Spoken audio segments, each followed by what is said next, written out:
हम आपको समकालीन भारत 2 पार्ट के एक लेसन भारतीय अर्थव्यवस्था की जीवन रेखाएं लेसन के बारे में पढ़ाएंगे। जिस प्रकार हमारे शरीर में रक्त के संचार के लिए धमनियों की आवश्यकता होती है, उसी तरह अर्थव्यवस्था को चलाने के लिए कुछ परिवहन व संचार के साधनों की आवश्यकता होती है, जिससे पूरी अर्थव्यवस्था को सुचारू रूप से चलाया जा सके। पहला जीवन रेखा जो अर्थव्यवस्था का है वो परिवहन। परिवहन 3 प्रकार के हैं: स्थल परिवहन, जल परिवहन और वायु परिवहन। स्थल परिवहन में सड़क परिवहन, रेल परिवहन और पाइपलाइन परिवहन।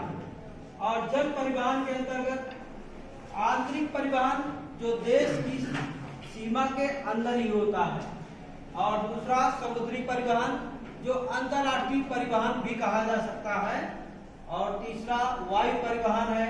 वायु परिवहन को भी 2 भागों में बांटा गया है: घरेलू विमान सेवा जो देश के अंदर ही होती है, और दूसरा है अंतर्राष्ट्रीय विमान सेवा, एक देश से दूसरे देश के लिए उपलब्ध होती है। घरेलू विमान सेवा भारत में 2 प्रकार की थी।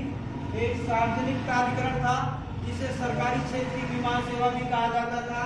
पहले इसका नाम एयरलाइंस था, बाद में एयर इंडिया हुआ, और वर्तमान स्थिति यह है कि टाटा ने इसको 1800 करोड़ रुपए में खरीद लिया है। इस प्रकार आज जो सरकारी सेवा थी, सार्वजनिक प्राधिकरण था, ये भी एक निजी प्राधिकरण बन के रह गया है। और दूसरा होता है निजी विमान सेवा।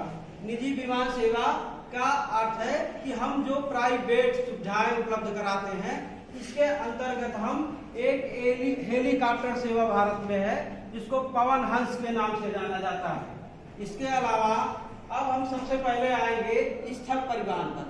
स्थल परिवहन एक महत्वपूर्ण परिवहन है, जो भारत में रेल परिवहन से बहुत प्राचीन समय से चलता आ रहा है।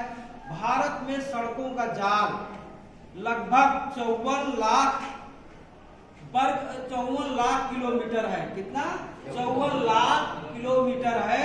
सड़क परिवहन रेल परिवहन से बहुत सुविधाजनक है, क्योंकि रेल की अपेक्षा सड़कों की निर्माण की लागत कम होती है, और सड़कें ऊबड़ खाबड़ क्षेत्रों में भी बनाई जा सकती है, और कम दूरी के यात्रियों के लिए सुविधाजनक होती है।